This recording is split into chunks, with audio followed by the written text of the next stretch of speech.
Ladies and gentlemen, welcome back to another episode of the ABJ Podcast, episode 65, kicking off June 1st with the most savage man in professional wrestling, PJ Savage. We'll get to him in one moment. Make sure you check the links below for all things ABJ, as well as merchandise. Follow on social media, Patreon. No one's on Patreon right now, so if you jump on the Patreon, that would be dope. Your boy can use all the help he can get right now in the process of moving. So hopefully, maybe by the middle of this month, I'll have a new look, new setup. We'll see how it goes. Yeah, a lot of stuff going on this end. More content is coming. You can see me at this Friday at the Sanctuary in Frackville Sanctuary in Hazleton, Pennsylvania. I believe I'll be at Smash Master Wrestling on the 17th, hanging out, helping out there. Sanctuary once again on the 18th, and then IWA on the 24th. So I'll have a lot of interaction with my guest here tonight, at least on the 24th, 18th, and maybe Friday. We'll see. We'll talk about them in a second here. But let's get into our sponsor real quick. I said it before in the last episode. If you guys can go head over to Suplex Vintage Wrestling on Facebook, on Instagram, check out their website. They are the lifeblood keeping this podcast alive, and I'm flying that flag high because without them, I would be struggling right now with life and keeping this alive and going, because it costs money to do StreamYard, it costs money to do a lot of things, and they're helping out tremendously just in general in life. So huge thank you to those guys. But guys, it has finally happened. A whole store fully dedicated to vintage wrestling, and they say it can never be done, but I have seen it with my own eyes. Suplex Vintage Wrestling is a store curated by wrestling fans for wrestling fans. It's located on 5th Street in Philadelphia, Pennsylvania, just 1 block south of South Street in the heart of Queen Village. Their shop features the largest collection of vintage wrestling apparel under one classic roof, and their selection includes classic designs featuring your favorite wrestlers from the Golden Age, Attitude Era, Internationals, Indies, and more. And if you're tired of watching premium live events at home, SVW hosts the best watch parties since your friend Kyle's birthday party when you were 12 years old. And if shirts and watch parties are not your thing, let's not forget their large selection of figures, replica belts, trading cards, and their t-shirts and hats from rare wrestling memorabilia. They have something for every wrestling enthusiast out there. So what are you waiting for? Check them out at suplex.svw on Instagram or suplexsvw.com to let them satisfy your nostalgia needs. They just uploaded, I think, like 50 new t-shirts, old school t-shirts on their website. So make sure you go check them out. And before we get into anything, everybody, happy Pride Month. I'm not a member of the community, but I'm definitely an ally, and we love you all, and love is love, and you should be able to have all the same rights and freedoms as everybody else. And just know on this podcast, I'm in your corner, and I love you to death. So without further ado, let's bring in our guest, the one. I wish I had the sirens to play with it and everything, but I don't want any copyright strikes. But the one, the only, PJ Savage. What's going on, my guy? What's up, baby? How you doing? Thank you for having me on, man. It's been a long time overdue. Yeah. Pleasure being on. I'm a little under the weather right now, so we'll get through it. Oh, man, I hate to hear that. You're traveling a lot, man. You're everywhere. Thank you. I mean, that's the goal of it, like to try to get to that next level. I got some international trips, like being planned up. Nothing I can announce yet because it's not solid, but that's the stuff that like I want, I need. Japan is a huge place on my bucket list. There's a lot of connections right now, so I'm blessed right now. I'm blessed. I really am blessed. Yeah, and dude, you're blessed, but also it's your work ethic. You have a very, very strong work ethic. I think you've been putting yourself around a lot of good talent, a lot of good people. Iron sharpens iron, and I think you guys are just tearing your way through this scene and making some huge waves. And it's undeniable what you're doing as a talent and the people you're bringing up with you. I mean, between between IWA, between Sanctuary, you name it, Titan, Chosen, all of it, man. Like you are trailblazing right now, and you're laying down a path for the next generation to follow behind you, and you're doing it with good standards. Yeah, man. I remember Johnny Rodz. I was trained by WWE Hall of Famer Johnny Rodz. One of the first things he always told me, he was like, I don't care how good you are, Pa. You could be the best guy here. But if everybody else around you is shit, you're shit. So you have to elevate everybody around you, man. So I remember all the way back from when I was training, I would like give my all to the guy that was next to me. There's a couple guys out here that I trained, and I know we'll touch on that later on, but just to name a few guys that I have trained, Prince Ahmed, Jacko, Bougie, Brando Lee, Oh man, there's so many. Johnny Rods had made me the head trainer down there, and it was awesome, bro. It was awesome. Training was like another calling for me, and I can't wait to like enter that next phase of my career where I can open up my own school and just really, really dive into that, because you learn so much more when you're training people. So much more. I never forget. I still have this lesson to me. It's in part why I'm so happy with Chosen Pro Wrestling, because I kind of get to dab back into that teacher moment where it's like, okay, I'm learning a lot. But when you're training guys, like let's say if I got 10 guys in a class and all 10 guys make one mistake, each guy that made one mistake, he's going to go home. He learned one thing. Awesome. I just learned 10 different things. That's where that training aspect came in. That's what I believe really like catapulted my mentality and really just my whole gear and my talent to the next level. Well, here's a question for you. I used to coach sports back in the day. I coached soccer for a very long time. And wrestling is a type of business where one of the questions I always ask is how many people in your training class are still here, right? Because this is not an easy business, and not many people even make it out of the training thing. And there's nothing wrong with that. You should know you're going to learn real quick whether this is for you or not. But as a trainer, do you look at like, all right, if I have 10 people, I want at least an 85, like a number in your head of like, I want these people to stay. I'm going to try to help them through it, because it's I think sometimes in schools we're just like, and I'm not putting anything out there, I'm not saying anything bad, but it seems like some schools are just like, cool, thank you for the money. If you quit tomorrow, I still got your check. Or do you want to be that school that turns around and says, like, you look at the Creative Pros, you look at the Johnny Rods, you look at these schools that like people have come through, and there's a lineage of look who's made it to the next level beyond our school because they stuck around. Yeah, exactly. No, that's the mentality that you need to have. One thing that in particular really sticks out with me is not how many guys are still doing it, how many guys are doing it well. How many guys are doing that at a high level, a main event level? How many guys are still cooking, but you could tell they're going to grow and be something special? That's huge. That's why Creative Pro is so special.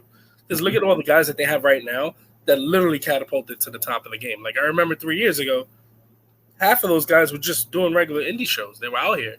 That was right before I hit the scene. And now it's like, okay, there's a 3-year They had 3 world champions, 1 current and 2 tag team. That's what I'm saying. Like it's pretty awesome. And then you see the influx of the school. You see a lot of talent over there now it's coming out. One of the things that Johnny always taught me though was not everyone's gonna make it. Training in wrestling is almost like baseball. You're gonna get 3 out of 10. If you're batting 300, you're doing pretty well. But how you fix that is, all right, the 7 guys that just struck out, what else can they do? Can they be a commentator? Can they be a referee? Can they be a backstage announcer? Can he run the lights? Can he run the camera? There's ways to train people to make sure that they're in the business. Because not everyone's going to be able to do what we do in the middle of that ring. Not everyone's going to do it. So, but it's how you retain and keep some of those guys so they grow in other areas of the business. Absolutely. So, geeking out. Metal Geek says women's champion Chris Statlander. I forgot she was Creative Pro. Yeah, definitely. There's another one. Right now. And listen, Johnny Rod's got himself a female world champion in his corner, the first ever GCW world champion. Masha, slam of it. I love her. She's killing the game, bro. So talented. I've been in her. So it's funny. So Sanctuary, that's where we kind of met. And I remember I used way back. I got my Masha exposure through Camp Leapfrog, and I remember going to Sanctuary. I was like, yo, there's this girl in the scene who's going to kill it. Like she's so good. And everyone's just kind of sitting around and we're just talking wrestling like we do. And I was like, her name is Masha. And Johnny, not Johnny, but Billy Walker looks over and goes, Papa, she's one of ours. And I was like, what? He's like, yeah. I was like, that makes sense. You'd be surprised, man. You'd be surprised at so many guys that are like really, really good out here. You just don't even know that they're Johnny guys.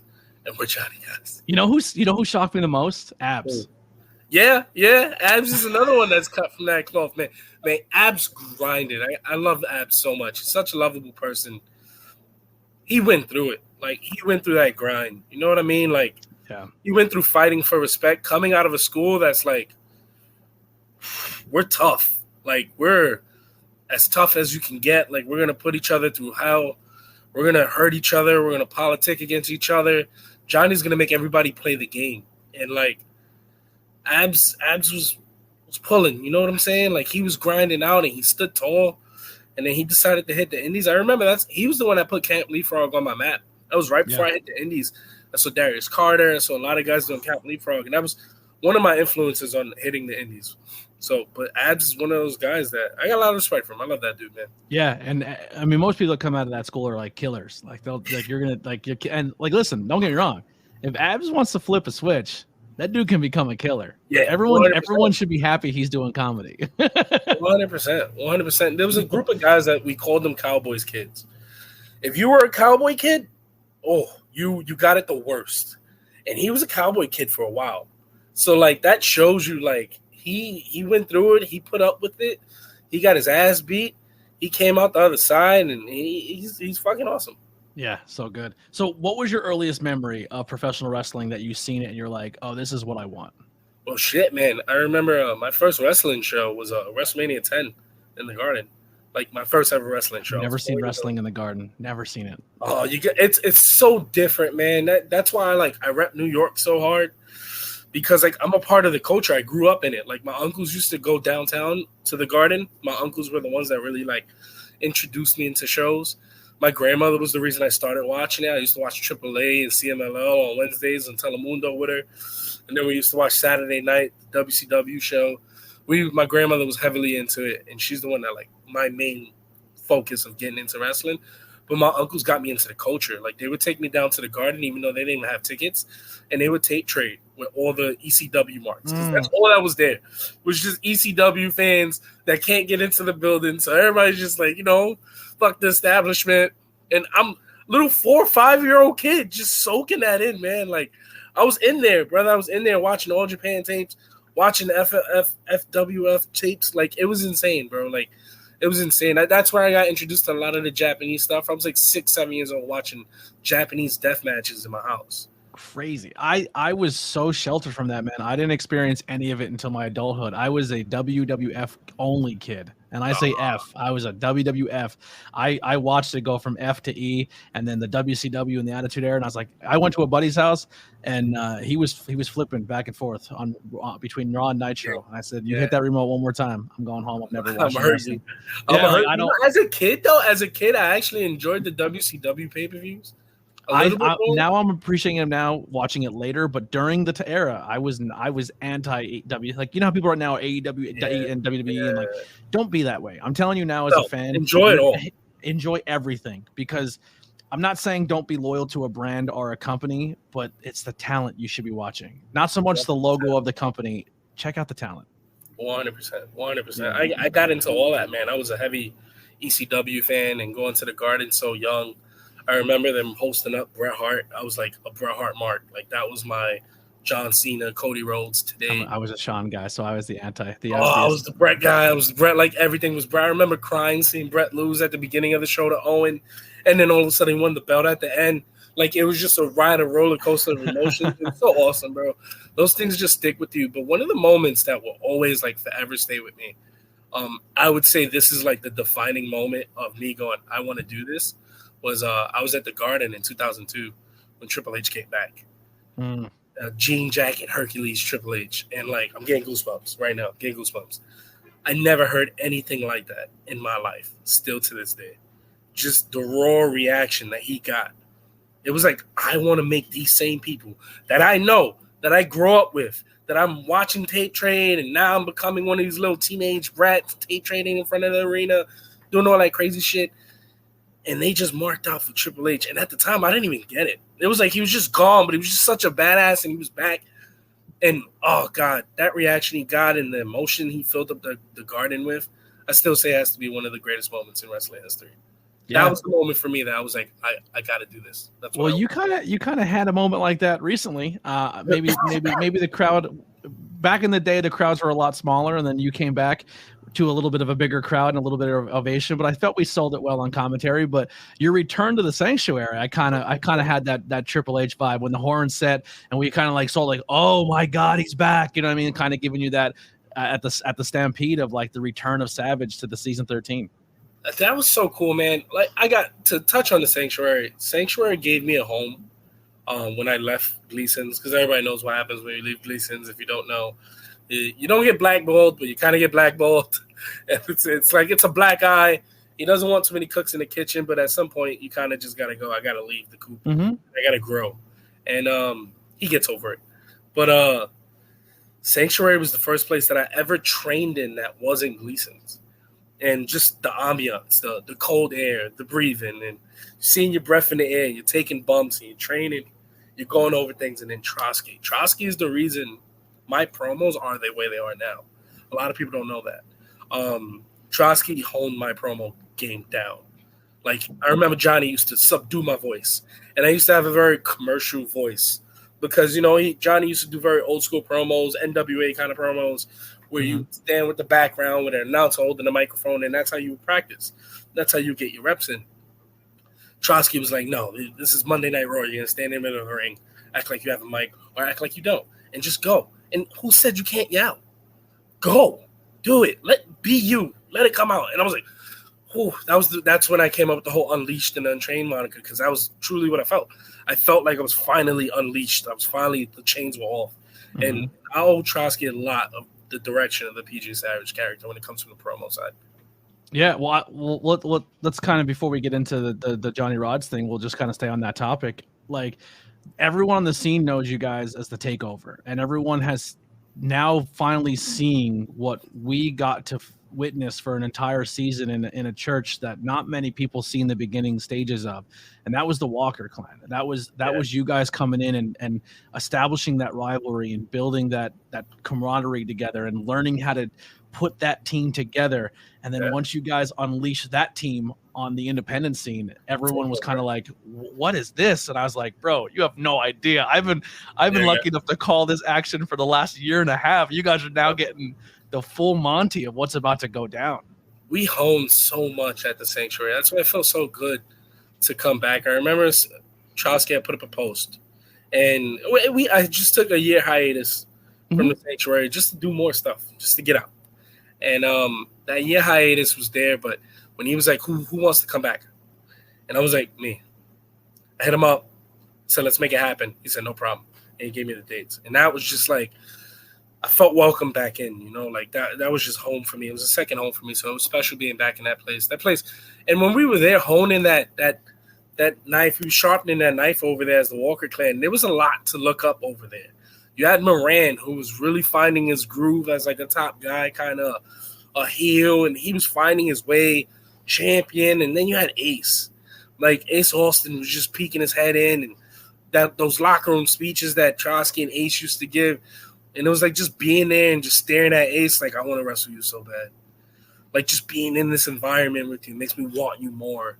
And I'll never forget the ending of that season that we were there. That Avengers shit. Oh, God, it was so good. So good. It was so good. Jumping over the top rope. You guys all brawling. Oh, God. There's a moment, though. I had told all of them. There was this weird thing with me and Ace. We always used to stare at each other.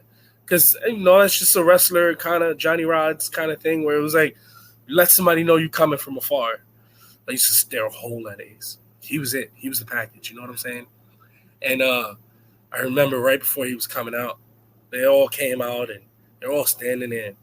And I think it was Ahmed or Jacob. And he looks at me and goes, you and Ace are staring holes at each other. Just daggers straight into each other. So, like, we know what we're going to do right now, but there's so much untapped right here. And it was just raw.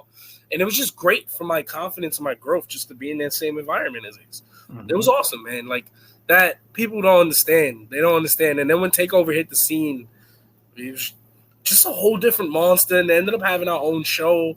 Like, it was, where did this come from? You guys didn't watch Sanctuary. Yeah. You saw Sanctuary, you would have saw where all the swag and the confidence came from. Yeah, the Faceless Ones as a tag team. You were kind of, so here's an interesting thing too with the Sanctuary, and I'm not saying this as a knock at all, but like during your Sanctuary season, you were kind of like the muscle, but like almost kind of like where Face is now as a solo guy, where he's kind of like not going for a championship yet because he's right there, but you were kind of like that guy. Like you didn't peak at the title, but you were the guy just beating the shit out of everybody in the company. And if there was a big guy, you guys were locking horns. And then you got out of the Sanctuary, then you became that top guy. Yeah. You know what I mean? And now you're coming back to the Sanctuary, and listen, the 18th, you're going for the title. You and Andre Polino are going. So you kind of have you left as like that top mid Carter, just right underneath the belt. Left, did your thing, came back, and now you're like, I want that title. This is what I wanted. 100%. I want that cross around my waist. There's no doubt about that. There's so much lineage with that title. It was a reason I went to the Sanctuary. I was a Johnny guy. You know what I'm saying? Like, I drank the Kool-Aid. I was not leaving, ever. Corona changed a lot of things. And I had no choice. But it was like, if I'm going to go anywhere, I'm going to drive 2.5 hours to Sanctuary. That's where I'm going. And I knew Masha was up there a lot. So it was like, all right, I got the path. And that's the one thing about all of us. Like, I feel like a lot of wrestlers need to just see who's successful. Look at the path that they're laying out. Everybody's laying out a path for you. Yeah, we all have our own path, but you could follow someone's path and go, all right, this took them there. Let me go there. Let me see if there's something similar for me. And if it ain't, it ain't. But if it is, it is. Like, I grew in 2 years at Sanctuary. You know what I'm saying? Like you said. We all did. Harder. My voice wasn't there yet. I didn't find my promo voice. I wanted to be the guy, but I wasn't the guy yet, and I had to respect that line. And now it's like I'm not respecting nothing because I'm that guy now. Yeah. And it's great just to come in with that confidence and tell stories like that. Like the story that we just told with Roxas, like I'm the one that's bringing him into Walker Clan. That's a very Gleason's thing to do. Like we called it corners. We called it brotherhood time, where one person would just stay in the middle and just gets ass beat. And that's jumping in. Yeah, bro. And it's who wants it next? Yeah. Roxas is lucky it's only one guy. we kind of said before the show started, me and Trotsky were talking. He's like, we both see something in Roxas, and he's very talented in the ring. He's very good. He has everything's there. But what's that one thing he's missing? And we were just kind of looking, and that was when the conversation came up. Like, what if he gets initiated into the Walker Clan? Like, he kind of sided with them during the Rumble, but he has to earn it. And I was like, he has to go in there and get his ass kicked tonight. And that's literally what, like, you know what I mean? Like, it felt, it was so great because I'm just a sucker for stories. And there was a moment, man, like where things got a little uncomfortable. There was a hush, like a silent hush. It felt like New Japan where people were just quiet. Yeah. We were watching and it got real quiet. And I was laying in the Roxas. I was laying it into him and it got real uncomfortable. But it was so good for the story that was being told. Mm-hmm. And then Trotsky, when he threw the miking, I caught it, had my Roman Reigns. That was a great catch. That was a great catch. He said it on commentary. Just a great catch. I was like, things are aligning. Like, things never align this perfectly. Yeah. It's just awesome. It's awesome to be back there. Yeah. It goes along with my history and my story and my upbringing and coming onto the scene. So I'm proud. Dude, I think a lot of my commentary chops to you guys, all of you guys, you know, the whole crew, Walker's Clan coming in, because like Sanctuary was dope, right? Like we had Andre, we had Jordan, we had Hawthorne, we had all these amazing talent, and the next generation coming up, and then you guys coming in just add another layer.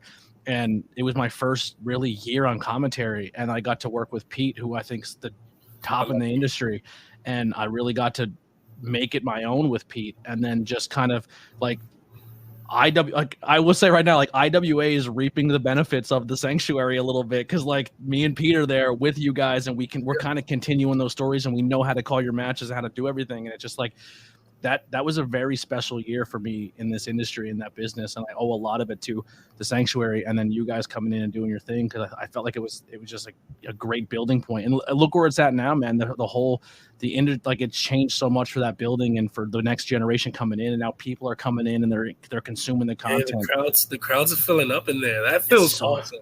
Just so much the crowds come in, and it was. I remember that first year there, and Trotsky said, "Well, I don't care if we're working in front of one person. You're working for the camera." And a lot of times it's going to be true, man. It'll be 3 or 4 or 5 people in there. We just be like, it's just far in PA. Like, who's going to come over here? Now it's filling up. And it's like, where the hell are these people coming from? Bro, you know what the secret to professional wrestling is? And this is what I'm going to tell everybody. You need, if you're in a community and you're running a wrestling show, you need to lock into one demographic. Because if you get this demographic, your shows are going to be lit, because they are going to be the most fun fans you're ever going to have. You need the Spanish community. Bring the Spanish community into your wrestling shows, and the rest is history. Look at IWA, man. Look at IWA. They are the most fun. And then, like, the nut house for a reason, you know? Like, it's crazy. Bring the Spanish, like, and then Backlash. Look at Backlash. Like, Puerto Rico is hungry for professional wrestling, and you got to experience that firsthand. Yeah, I wrestled in Puerto Rico the week before Backlash. Literally the week before. I was out there at a promotion called CWA. I was representing SAT because I'm now with them. Mm-hmm. That's who are basically my trainers and mentors now. The Spanish announce team, the Maximos, Joel, Jose. Amazing. I'm pretty lucky the stock that I'm getting to learn from. I get to go from Johnny Rods to Trotsky to the SAT. It's a pretty special road that I'm on. But they sent me out to Puerto Rico, and it was like, oh God, just wrestling in front of that crowd was so different.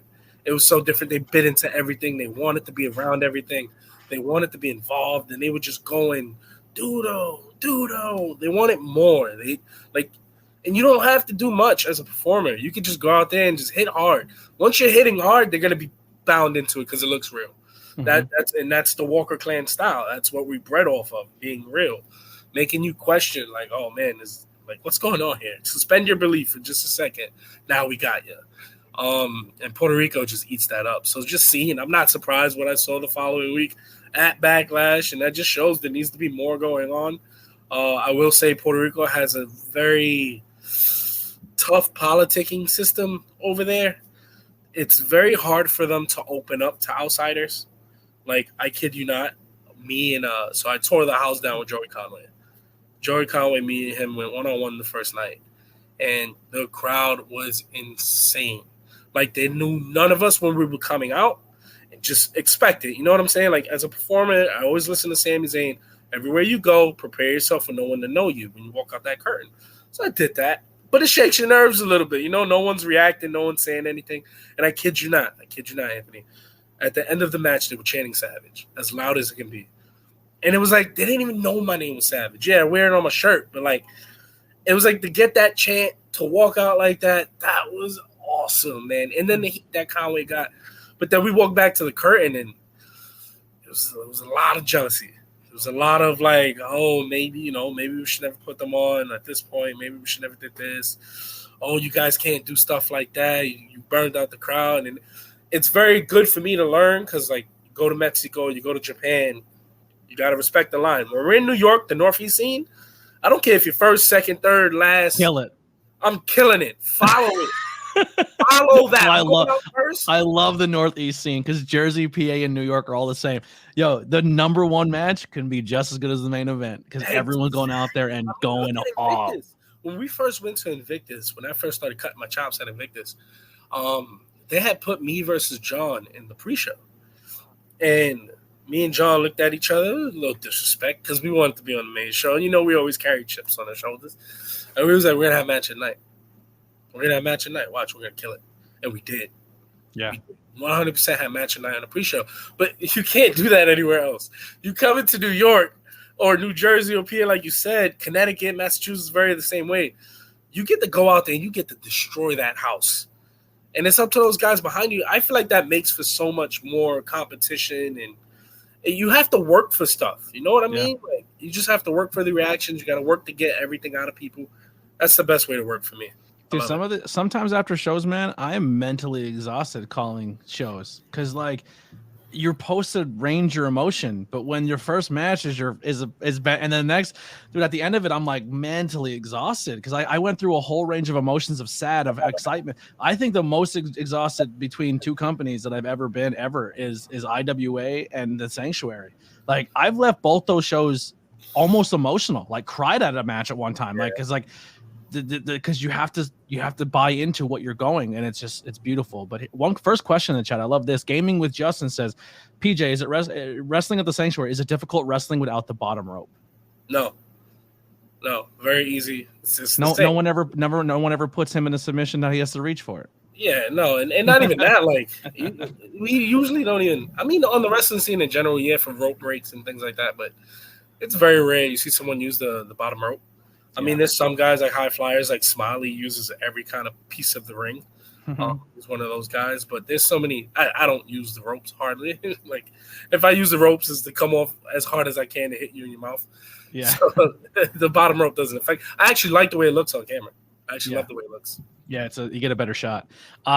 So we had a little conversation at the Sanctuary. Let's dive into this a little bit because once again, I think there's a lot going on in the scene. There's some turmoil between this team that we talked about that's going on right now between you and Jocko and Face and Bougie and all these guys. So, like, let's dive into it. You guys come here. You guys forge a path, and then you go out on your own, and then a little deception in the ranks, I guess you would say. Everybody wants that top spot. Yeah, TakeOver versus STP presented by Invictus was like the stake and just the last nail in the coffin for us. Egos just grew. And I used to tell you guys, commentary, I'm not the leader. We have a hive mind. Mm-hmm. Pete loved that line. I got that from some weird show I was watching, some movie I was watching. I was like, this is perfect. But I had to come up with that for a reason, because I knew there was some guys behind the curtain just like they didn't like the fact that I was the leader everywhere we went. And that's normal in wrestling.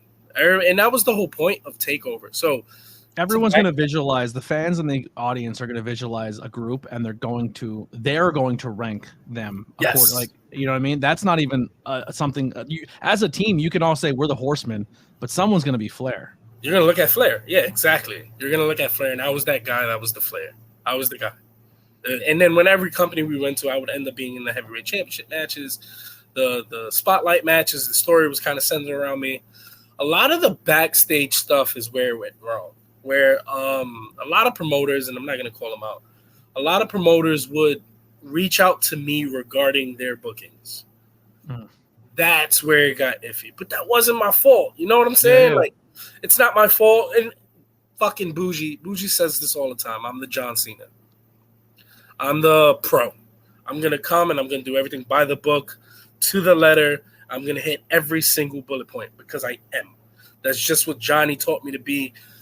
He always told me, whenever you see a top guy or somebody who took over the business, like, look at John Cena. He became the next Stone Cold, and he's cookie cutter. Mm-hmm. But there's something he's got to be doing. He takes shit and turns it into gold. You follow the top guy, and you do everything he does.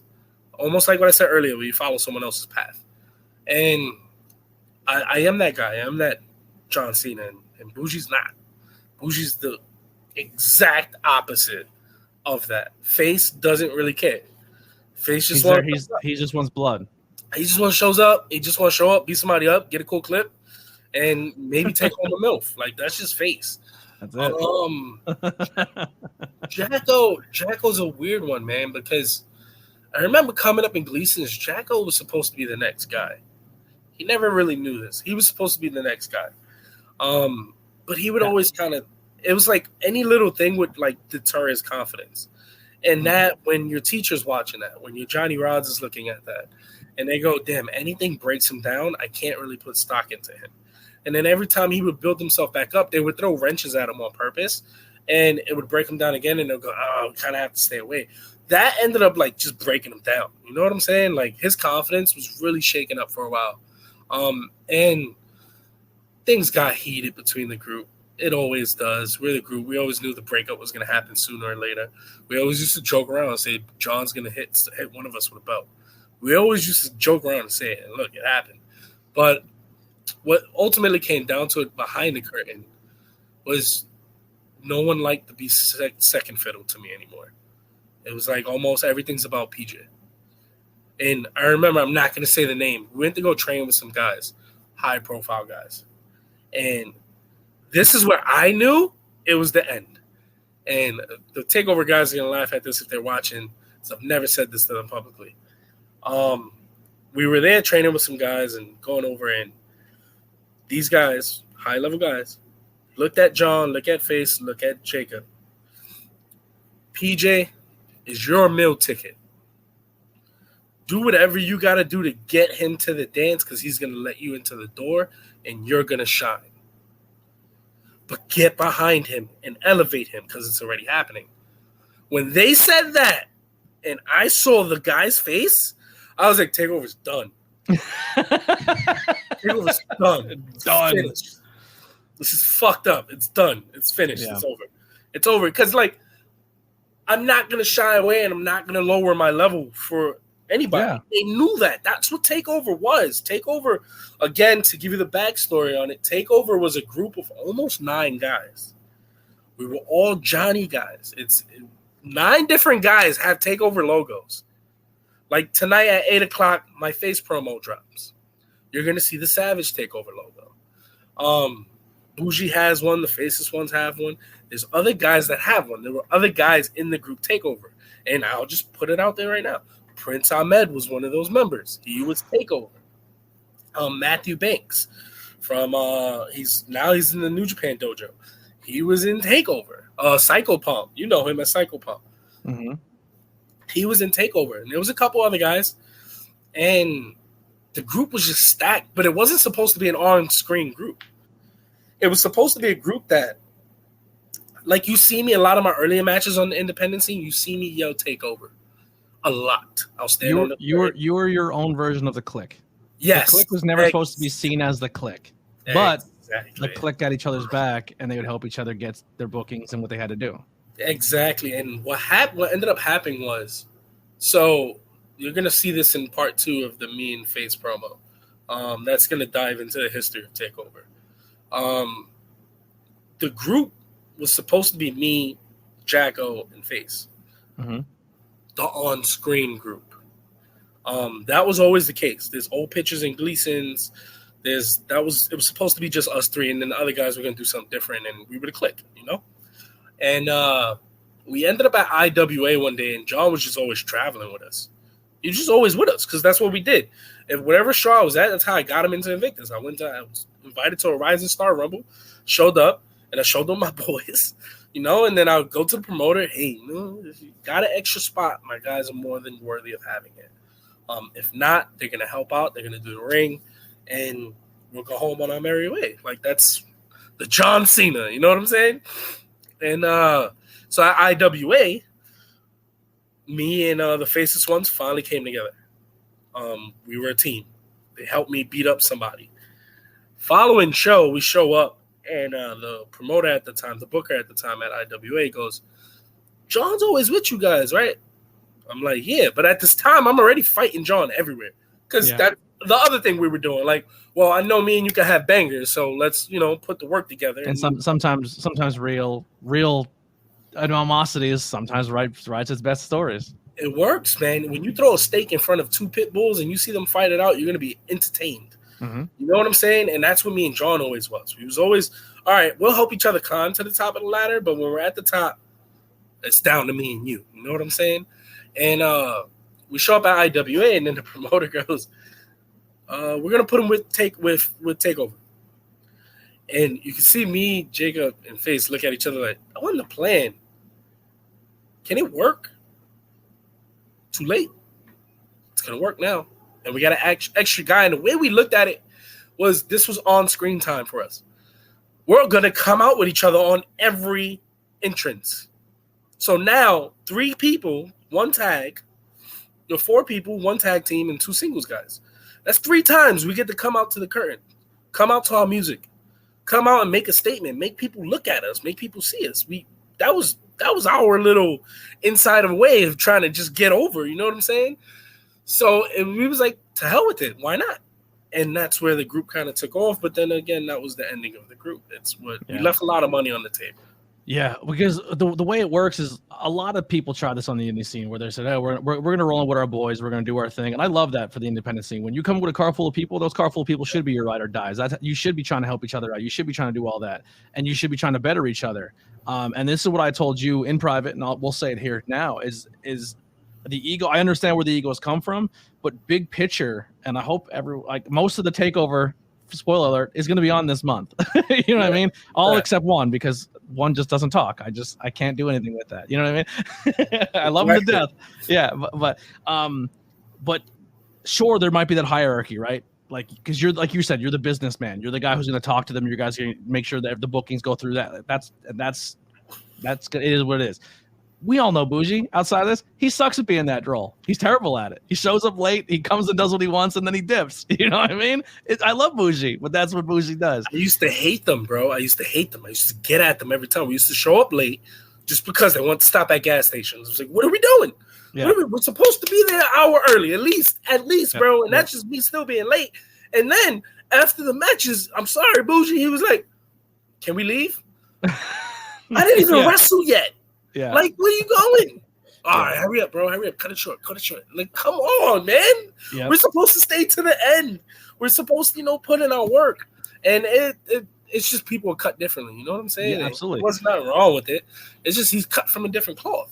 Yeah. But when you guys would roll up and you do that story, and it worked at so many places because it was believable. When you walk out together, it no matter who's on the roster, unless you got six big shows, you guys walk in, it's not a believable thing that you're going to take this shit over and do something about it. You know what I mean? And that's a division. People love faction rivalries and like the company rivaling against the new takeover. Like, we're coming in and we're taking your shit. Do something about it. And that will always work in professional wrestling. But what bummed me out the most about the egos and how everything broke down, because I've seen it from a distance, is everyone needs to realize, like, sure, the fans are going to rank you guys in a certain thing, but every single one of you guys in that stable are main event guys. You're all top guys. What happens is when the takeover comes into your company, whoever you think are your top guys of this insert company name here, they have just all been bumped down 5 spots. Exactly. And that's the truth. And if you want to be in a higher regard of the takeover, then fight them for it. And that's what makes the takeover beautiful. And that's what made the like, everyone might go, and I'm just saying this as an example, like, oh, it's Savage, it's Bougie, it's Face, it's Jocko. But at the end of the day, Jocko can easily be the top guy in that spot too. And he's proven that the last IWA show. You guys went out there and killed it. Bro, it was powerful. Like, you know what I mean? Like, it's special. It's special what all of yous are doing. And like I said, there's a lot of money out there. So the grand plan for me, because I never do anything without making a grand plan, and I'm always about like branding and trying to get out there. That's why I always have my Savage logo. You always see it, I'm blasted in your face, because I want it to grow, I want it to be big, I want it to become something. And I was like, well, I'm taking on the secondary logo, I'm taking on the takeover logo. How can we turn this into the NWO logo? Okay. Yeah, it's like an NWO Bullet Club. Yeah, exactly. And the big goal for me was like, all right, we need to be respected. I know we can hang with guys because we just have that talent. Like you said, you might think you're the top guy, but the moment we walk in, everybody's uneasy because they know they're not anymore. We just come in with a different swag. We come in different confidence. We already know we are the show. Mm-hmm. No one's going to get a louder reaction. Like, that's our mentality. Well, so, not to cut you off real quick. So I seen that Sanctuary. I came in late when you guys already dominated IWA. I came in as a replacement and then just kind of stuck around. The first time I really seen you guys go into a company where it was my first time being there, you guys are still kind of new to the company. And from every single spot in the card, and it was a stacked card. Stacked. I show up. Quite honestly, I love all you guys, but I came for one match on that card, and none of you were in it. But by the end of the show, every single member of the takeover earned the top spot of that show, and that was Win in New Jersey that night, WrestleMania weekend. Face went in their opening match, place went nuts, tore the house down. Jocko was in the scramble. By the end of it, everybody was chatting Jocko and the rest of the people in that match. Then the 6-man tag that I was there for obviously did it because that 6-man tag was unbelievable. But then the main event happened, and then I seen Conway for the first time wrestle, and I know he's not a takeover member, but goddamn, if you can put Conway in any single match with any single member of Takeover, it's just money. It's money. I want to watch him wrestle every single one of you. Because he steps up to the plate. He's so good. That's what I love about Conway. Like, Conway, he'll look at me. And me and him, we bonded a lot in Puerto Rico because we were out there together. And me and him, we talked. And we was like, yeah, there was a professional disdain for each other. There was a personal, like, well, what's this guy got that I don't? Why are you on front of posters at this company? I'm at the front of those companies. What's gonna happen when we mix? And brother, it was just like me and him, we gel because we are those two pit bulls that want it. And I'll never forget it. He didn't know what he was walking into at Richfield. Conway lives in a little world of his own, and YWC does his thing, and he focuses on what he's doing. He doesn't really focus on the outside of the scene too much, and didn't really know what I am at Richfield. That's like fucking CM Punk coming out in Chicago. Like, Richfield's gonna have some fun with me. You know what I'm saying? And we're behind the curtain. He heard the reaction. First, he heard the reaction that Jacko got, and then the match, like you said, everybody was going crazy for Jacko. He goes, "Brother, if you get anywhere near that, we're gonna have an easy night." And I looked at him and I go, "You have no fucking clue what you're up for." If you just asked me that, you got no fucking clue. And when we came out, after I came out, got in the ring, and he looked at me, he goes, I feel it. Mm-hmm. Different. I literally said, because he was spectacular in that match, but I literally said to the SAT and Paul Loria at that point, I go, you know what the only disadvantage of this match is? I think you wasted a debut of a character because I don't think you have two monsters in this ring that are not going to sell to this character, and not because they don't want to. It didn't work. It's just the character. It's hard. It's hard to, especially when you're like, this is the first main event of this company. I'm gonna bring that big fight feel. Yeah. No matter what, you're gonna call the match the big fight. Like, I'm coming in, and then there was an added chip on the shoulder. WrestleMania weekend in LA. Rumor has it they wasn't booking East Coast guys. So there was a lot of stuff on the table for me that actually got pulled off. Mm-hmm. Fine. So I had that chip on my shoulder, not even knowing the same thing happened to Conway. So I think the only guy who really made it out there was, besides like the main GCW crew, was Darius Carter. He had a big one. Darius was the only East Coast guy that ended up making it out there. And I get it, bro. I get it. It's you trying to put on your local guys and you're trying to put on for your scenes. It's the same thing I'm going to do next year for Philly. But like, I'm going to take over for Philly. But we'll talk about that. So it was that chip on our shoulder, and I found out the same thing happened to Conway. So me and him are looking at each other, and we're going, you didn't get booked either, huh? Nope. This is our Mania weekend. Mm-hmm. This is it right here. So, like, God damn, man. Like, I get the goosebumps right now. Just that feeling, that main event fight coming out, first of the company. Chavo wasn't in the match. We thought they were going to pull it out from being the main event. We thought we were going to open up the show or do first half main, and they still gave us the responsibility of holding down the main event. And that was just, you know how much that means to me, being a main event. Like, that's everything I got in this business for. So, like, oh, God damn, that was sweet, man. It was sweet. And then, not for nothing, there was a lot of people that didn't know me. The people on that win side that never saw me work, that never saw, like, my stuff. They're in Long Island. They do their thing. And it went from, okay, Joey Conway is the guy that you said was the guy. I just fucked up those plans. Yes, sir. I just fucked up those plans. And this isn't just Richfield. This is going to be everywhere we go. And I'm going to produce more. I'm going to cut more promos. I'm going to storytell. I'm going to do more than any other guy in your roster. Like, that's just me. I literally cut 6 promos leading up to the win show coming up. Mm-hmm. 6. Well, I'm cutting promos on 6 different guys. It's just guys aren't doing that work. They're not putting in podcast work. They're not putting in the work that I'm doing. And they're not going out and killing the shows like I'm doing. Yeah. And it's crazy, man, because, like, that's this Northeast scene between, like, the PA, Jersey, New York, like, and I hate to say it, man. I hate to try to boost up my area more than anywhere else, but, like, the people who work in this 570 area, man, the people who they're doing the high tensions, the Smash Master Wrestlings, the Sanctuaries, and that are branching out, man, they're hungry motherfuckers, man. And then when people come down here and get that vibe and then they take it out, it's just like, it's a different vibe. When you go up there, you know there's a lot of, like, chip on the shoulder kind of vibe and energy because there's not a lot of the PA guys getting out. Yeah. That's just how it is. It's the New York guys, some Jersey guys that aren't considered backyardists. It's majority New York guys mixed with the Massachusetts guys. Mm-hmm. And then when you go to Massachusetts, it's all Massachusetts guys sprinkled with New York guys. Yep. So it's like they don't really have room to sneak in, but you got some killers over there, bro. Yeah. You got killers. Like, there's legit killers over there. I always say, man, Hawthorne should be everywhere. He's a money player. It's just, the thing is with Hawthorne, he is a gimmick. It's hard to put gimmicks in places of realism. Mm-hmm. Me and him worked, and it was great at Invictus. But the moment he came out, it was like it was very one-sided. And that, to the promoter, is going to go, okay, is this guy worth bringing in again? He's a guy that you got to let him develop. Yeah. You got to let him. And then what sucks, too, the crowd has to learn him. Because he could be face or he could be heel, but I guarantee he's made for TV. He's made for you give him 3 or 4 spots on a show, he will win over your crowd. He develops in any kind of character. I've seen him play so many roles, mm-hmm. and he develops in every single role that he gets into. He's a made for TV guy. Like, he needs to be on a episodic television show like an NXT.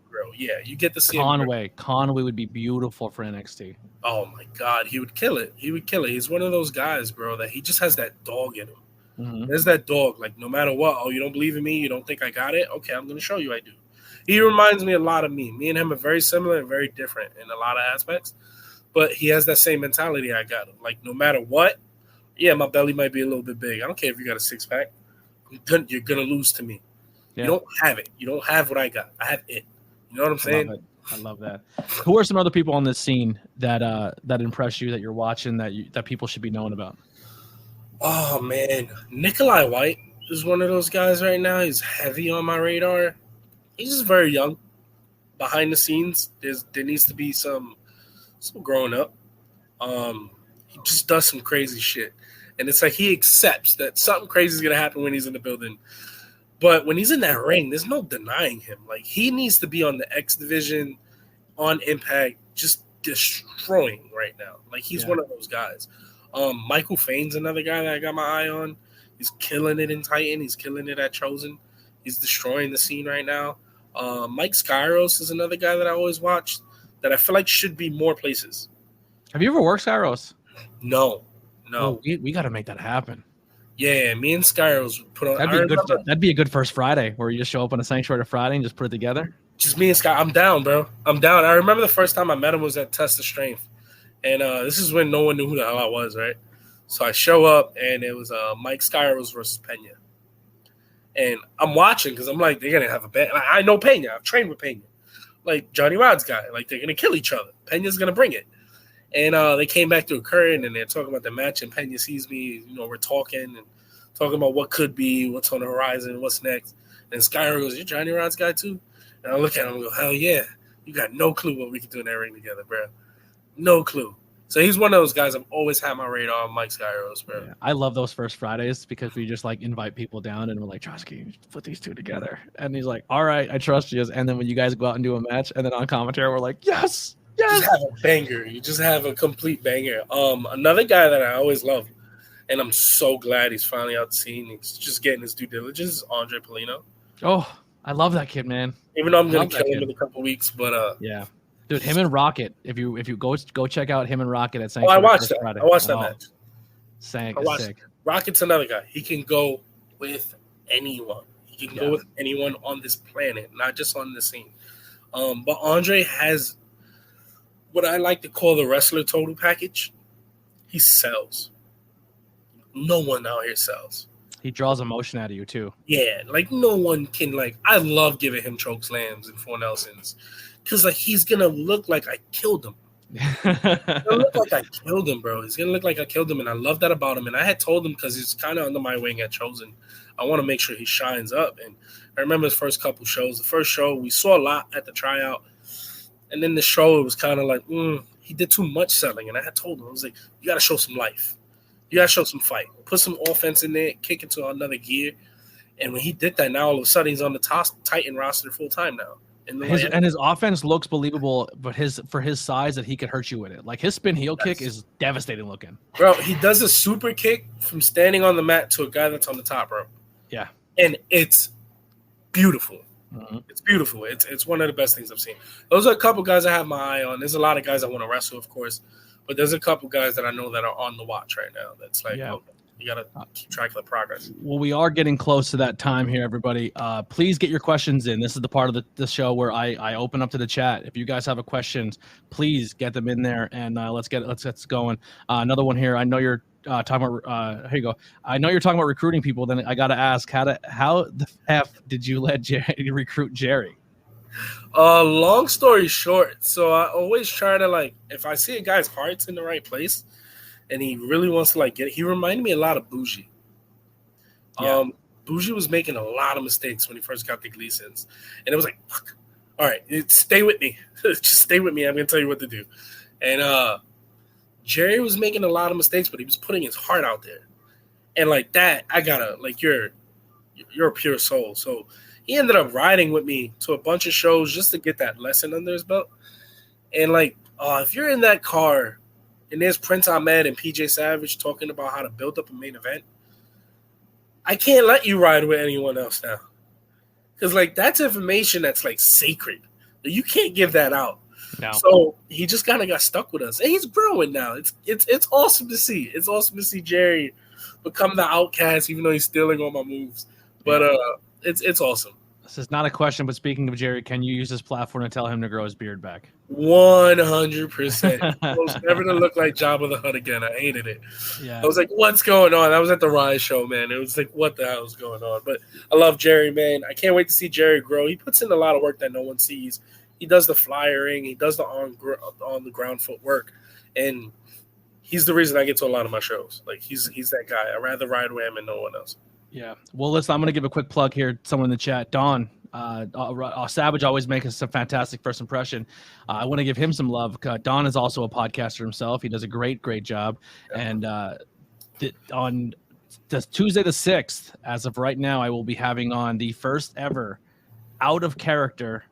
podcast for this guy. We talked about it a bunch on this podcast. Prince Ahmed will be coming to the ABJ podcast, and he's only said he's doing 2 podcasts. So any other podcast listen out there, listen, you got to stay in line, because the only 2 people getting that interview is myself and Don, because the way we conduct ourselves in this business. Hey, Don, I'll put in a good word for you, Don. I'll put in a good word for you.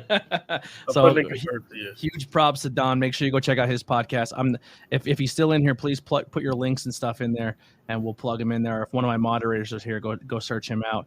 Also, we got in the chat here, Vince Torres saying ABJ pulling out the big interviews. Always, baby. That's what I do. If you can write a letter to your younger self, what would it say? You're gonna make mistakes, and it's okay. Love that. It's fine to make mistakes. It's okay to fuck up. I do it all the time. I would fuck up, and I would let it hold me back. Mm-hmm. I would sulk in that for months. I remember I wanted to be a wrestler, and then all of a sudden, I was having a kid. Oh man, I just messed up my whole life. I can't be a wrestler no more. Who said, bro? I stopped my wrestling journey twice. Because of the same reason. And if I could go back in time, I'll tell myself that and just be like, just when you're 18, just go to Johnny Rod's. Go have fun. Yeah, Instead of waiting to be long. Next one. What is some good advice for someone new to the business? Donnie Bambino. Go slow. If you think you're going slow, go slower.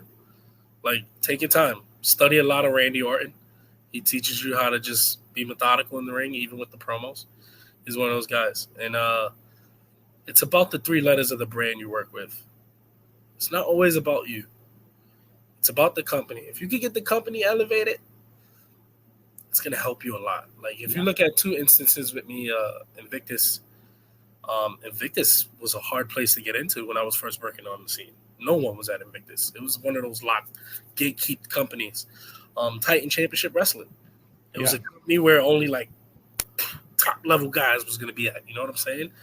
And now I feel like I add something to the brands. I feel like I bring something to the table, and I'm only going to grow more now. I want to be able to put my face on the poster and have you sell out 30 tickets or sell 50 tickets just because my face is on the poster because people want to see me there. But that's me doing it for the brand. Yeah, but it's for me, but it's because I want to bring value. So you have to do things with the brand in mind, and always do business. Always do business. That's exactly what I would tell anybody. Not really a question, but I'll put it in there just because we'll take all the self-gratification we can. Jeanette in the chat says, my 2 favorite people, and we love you too. Natty Photography, everybody. Shout out to Jeanette. She's always making us look amazing, even when we don't deserve to. Just make sure you guys check out PJ Savage. We'll be at the Sanctuary on the 18th. If you cannot make it there live, please check it out live on YouTube at Sanctuary PATV on YouTube. I will be on the call. He will be in the championship match going for that Sanctuary title. And then 2 years later. yeah. And then you can catch us again that same following weekend on the 24th. We will be we'll be back in the Nut House and IWA on the call, having some fun. I will be without Pete DeLong that show, so that's going to be scary. Oh, that's going to be great. It's going to be interesting. That's terrifying. So I got to figure that out because I'm flying solo without Papa Bird there, so I got to figure that out.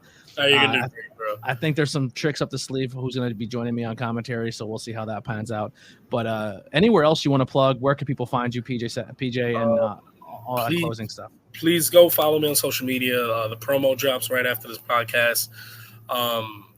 Vince, that you touched my heart with that promo.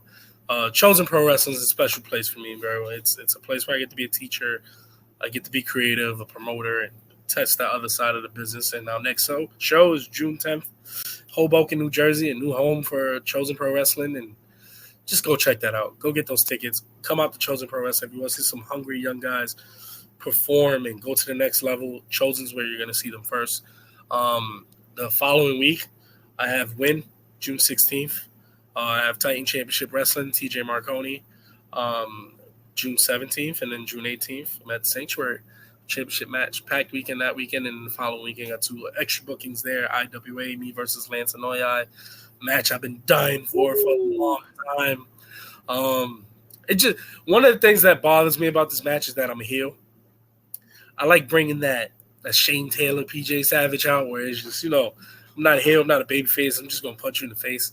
So you might see me dab some of that out there, but you're definitely gonna see the heel side of me. I like being the heel at IWA. Just go check out everything I'm doing, man. It's some special things going on. Again, keep watching Philadelphia. There's gonna be some special things happening. The storyline at Invictus between me and Bougie, now it's being Face on the 25th in a Jersey street fight. Me versus Face in a Jersey street fight. I don't know. This better be the main event because nothing else is going on after that one. Nothing else is going on after that one. You're not going to have a ring left. Oh, God. We're going to get kicked out the building. That's for sure. Bro, could you imagine you guys take the ropes down mid-match? Oh, no ropes. I don't want no ropes, Alex. Let's take them down. I don't want no ropes. Yeah, man. Go check me out all those places. Did you see Ricky Price's promo for Bougie for Smashmaster? Yeah. Where he's like, Price is another guy. I like him a lot. I do too. I mean, I hate him. That guy. Anyway, dude, that was funny. He's like, Bougie, you're a chump. Rocket, you're a chump. Face, you're cool. Oh. That was Bougie's turning on TakeOver promo. Yeah. Fuck Savage. Fuck Jason. No one fucks with Face. You're cool. Face is that pitbull, man. And listen, I love you, Savage. I know you're one of the top guys there, and love all you at that table. But when Face realizes that he probably can kill everybody, that's a scary thing to look out for. Yeah, when Face wants shiny objects and title belts, that's going to be a scary world for everybody in professional wrestling. That's an animal, bro. I told him that he has so much potential. But one of the great things about me and him wrestling is this is probably the first time he's wrestling a guy that's not afraid of him. Yeah. That's been in the ring with him countless times, and we've trained with each other for hours. And it's like, what are you going to do? Hit me as hard as you can? I've already eaten that one. Yeah. We're going to fall on some hard inanimate objects. We're going to have some fun, baby. It's going to be a picture of violence. Even though I'm not in wrestling yet, I always want to let myself know 2 things, that there's always a shout out no matter what and if you have a good match, a great match, or a bad match, you're your own worst enemy. Dude, that goes for anything you do in life. If you're gonna start this podcast, I listen back and I go, man, I left something on the table here. I only have so many subscribers. Why am I not growing? It's any industry. If you're passionate about it, you're gonna beat yourself up over it. Yeah, and the old wrestler trick, when you think you have a good match, it was probably the shits. When you have a bad match, it was probably really good. Yeah. All right, well, that'll do it for the interview. PJ, thank you so much for doing this. If you guys are listening back on the audio platform, or even right now, if you're on Facebook, if you're on any of those platforms, head over to YouTube, head over to Twitch, follow me on those platforms. I think YouTube, I just surpassed 700 subscribers. I am in the quest for 1K. If you are on those, hit likes. Likes help the algorithms. Hit the share button. Let people know what you thought of it. If you're listening on audio, or you want to listen to more ABJ podcasts in the car, any podcast platform, ABJ Podcast, you can leave reviews. That helps out a lot. Feedback. Let me know what you guys thought of it. Towards the end of this interview, when the outro music playing, if you want to write a little review right now, I'll post it in the chat. All that feedback is good. If you hated it, tell me. If you thought it was good, it was good. Tell me if I missed something. I appreciate all that. A lot of new faces in the chat, so I appreciate it and hope you guys stick around.